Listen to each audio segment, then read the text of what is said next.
पुण्यामध्ये दोन्ही राष्ट्रवादी एकत्र येणार नाहीत आता हे पूर्णपणे स्पष्ट झाले. मात्र पिंपरी चिंचवड शहरामध्ये दोन्ही राष्ट्रवादी एकत्र येतात, तर दुसरीकडे महाविकास आघाडीने सुद्धा हालचाली करायला सुरुवात केली. आज पिंपरी चिंचवड शहरामध्ये महाविकास आघाडीची बैठक झाली. शिवसेना, उद्धव बाळासाहेब ठाकरे गट, मनसे आणि काँग्रेसची ही बैठक झाली. आणि या बैठकीत नक्की काय घडलं आपण जाणून घेऊयात. माझ्यासोबत शिवसेना पुणे जिल्ह्याचे संपर्क प्रमुख आहेत, सचिन आहेत. सर, काय सांगाल एकंदरीत दोन्ही पक्षाचे नेते या ठिकाणी आले होते, बैठक सुद्धा झाली महाविकास आघाडीची. नाही, आज तर खरं तर या सर्व आघाडीच्या बैठकीला पूर्ण विराम करून घेऊन पहिली किंवा दुसरी यादी उद्या जाहीर करण्याच्या हिशोबानेच आढावा घेण्यासाठी मी आलो होतो. काँग्रेस पक्षाची बैठक सकारात्मक चालू आहे, अंतिम टप्प्याला आहे. मनसेबरोबर देखील जे प्रमुख आहेत त्यांच्यावर बैठक झाली आणि सकारात्मक राष्ट्रवादीची पण देखील 3 वाजता बैठक होणार होती, परंतु ते रोहित पवार, अमोल कोल्हेजी आणि त्यांची देखील एक अंतर्गत बैठक संध्याकाळपर्यंत पूर्ण होणार आहे आणि रात्रीपर्यंत त्यांच्याकडनं पण देखील चर्चा होईल, कारण त्यांच्यावर या अगोदर देखील सीट शेअरिंगची चर्चा पूर्ण झालेली आहे. आता राष्ट्रवादी नेमकं कुठची भूमिका काय किंवा काय हे त्यांच्याशी चर्चा केल्याशिवाय स्पष्ट होणार नाही. एक गोष्ट मात्र स्पष्ट आहे की स्वतः सुप्रियाताई माझ्याशी सकाळी बोलले आणि पुणे शहरामध्ये नक्कीच राष्ट्रवादी काँग्रेस जे पवारसाहेबांचं जे गट आहे ते महाविकास आघाडीमधूनच निवडणूक लढवणार हे स्पष्ट झालं आणि आताही देखील पुणे शहरामध्ये तशातली बैठक सुरू आहे. पण पाहिलं तर पुण्यामध्ये महाविकास आघाडी एकत्र लढणार हे आता स्पष्ट झालं, परंतु पिंपरी चिंचवड शहरामध्ये शरद पवारांची राष्ट्रवादी ही अजित पवारांच्या राष्ट्रवादी सोबत जाते, त्यांच्यासोबत सुद्धा चर्चा सुरू आहे आणि आपल्यासोबत सुविधा या शरद पवार गटाची चर्चा सुरू आहे. पर्याय का असू शकतं जर दोन्ही राष्ट्रवादी एकत्र आले? मला असं वाटत नाही की त्यांची चर्चा सुरू आहे, पण अमोल कोल्हे सकाळी तुमच्या मीडियामधून बघितलं आणि म्हणून जसं मी म्हटल्याप्रमाणे की आता त्यांची अंतर्गत बैठक आहे, त्यांच्यावर कुठच्या काय बैठक नाही आहे. आमच्याकडे अधिकृततेने जोपर्यंत ते सांगत नाही त्याबद्दल आपण बोलणं उचित होत नाही. स्वतः अमोल कोल्हेजी पण माझ्याशी बोलले, रात्री परत ते मला भेटणार आहेत किंवा बोलणार आहेत. पण एक गोष्ट नक्की आहे की याला आपल्याला मर्यादा ठेवावं लागेल, कारण शेवटी ज्याला आपण अल्टिमेटम बोलतो, डेडलाईन म्हणतो, कारण निवडणूक आयोगानेच हे ठरलेलं आहे. 30 तारखेला फॉर्म भरण्याची शेवटची तारीख आहे, तर फार तर फार उद्यापर्यंत आपल्याला हे निर्णय घ्यावा लागेल आणि म्हणून त्या हिशोबाने प्लॅन ए राष्ट्रवादी काँग्रेस पार्टी महाविकास आघाडीमध्ये यायलाच पाहिजे हा आमचा आग्रह आहे. ते झालं तर ठीक आहे, नाही झालं तर मग काँग्रेस पक्ष आम्ही आणि मनसे जाता येईल का ते बघूया. तेही नाही झालं तर मनसे आणि आम्ही एकला चलो रे ही भूमिका आमची आहे.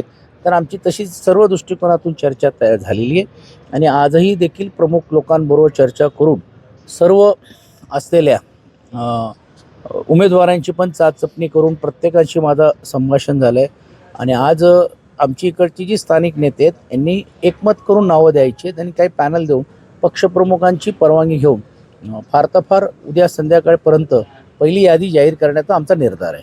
उद्यापर्यंत यादी समोर येणं असं तुम्ही म्हणताय, परंतु या ठिकाणी आपण पाहिलं तर जागा वाटपासोबत महाविकास आघाडीमध्ये शिवसेना, उद्धव ठाकरे गटाला किती जागा असतील, मनसेला किती असतील किंवा काँग्रेस आणि राष्ट्रवादी सोबत आला तर त्यांना किती जागा असतील, याबाबत काय ठरलंय? आमची राष्ट्रवादी काँग्रेस पक्ष आणि आमच्यात आणि मनसेमध्ये ऑलरेडी हे विषय ठरलं होतं. काँग्रेस पक्षाचे शहर प्रमुखांनी राजीनामा दिल्यामुळे त्यांच्याकडनं बोलणीला कोण पुढे नव्हतं. आता त्यांच्या वतीने मोहन जोशीजी, साठेजी, बाबू नायरजी आणि त्यांचे जे काही पदाधिकारी आहेत त्यांनी कालपासून सुरुवात केलेली, काल आणि आज पण झालेली.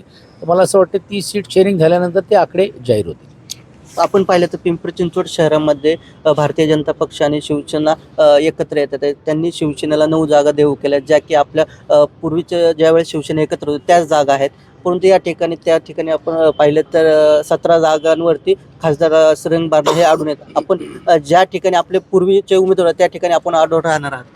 कुठे आम्ही 40-50 जागा लढायचा विचार करतो आणि आम्ही आघाडीमध्ये 25-30 आणि मला आश्चर्य वाटते की एवढा मोठा पक्ष, 2 क्रमांकाचा पक्ष आज पिंपरी चिंचवडसारख्या शहरामध्ये फक्त 8-9 म्हणजे शिवसेनेचा धनुष्यबाणही आमच्याकडनं घेण्याचं काम काही लोकांनी केलं आणि आज जर आमची अवस्था जर त्या धनुष्यबाणची 7-8 सीटवरती असेल तर मला असं वाटतं हे दुर्दैवी आहे. त्या कार्यकर्त्यांचं पण ज्यांनी आमच्याकडनं येऊन तिकडे जाऊन निर्णय घेतला त्यांची कशी फसवणूक झालेली आहे हे याच्यातून स्पष्ट होतं, कारण शेवटी भारतीय जनता पार्टी त्यांना सीट देत नाही आणि हे त्याच्यात समाधान मानायला जर जातील मला असं वाटतं त्यांनी तर हिंमत दाखवलं पाहिजे आणि स्वबळावरती त्यांची जी काय ताकद आहे ही दाखवण्याची कसोटी खासदारांच्याकडे त्यांनी ही उचल घेतली पाहिजे आणि त्यातून आपली ताकद काय आहे हे दाखवलं पाहिजे, कारण शेवटी ते खासदार या 2 विधानसभेमध्ये आहेत आणि मोठी ताकद शक्ती आहे असं त्यांचा जो दावा आहे. ते याच्यातून दिसत आहेत. म्हणजे त्यांच्याच मित्रपक्षांनी त्यांना त्यांची जागा दाखवली का, असा एक संभ्रम लोकांच्या मनामध्ये प्रश्न निर्माण होतो. त्यातच आता दुसरा एक पक्ष आहे की रामदास आठवलेंची आठवले गटाला 3च जागा दिला असं सुद्धा समोर आले. काय आलंय की भारतीय जनता पार्टीचा आत्मविश्वास हा एवढा अतिविश्वासाने वाढलेला आहे की त्यांना असं वाटतं की आम्हाला कोणाचीच गरज नाही आहे.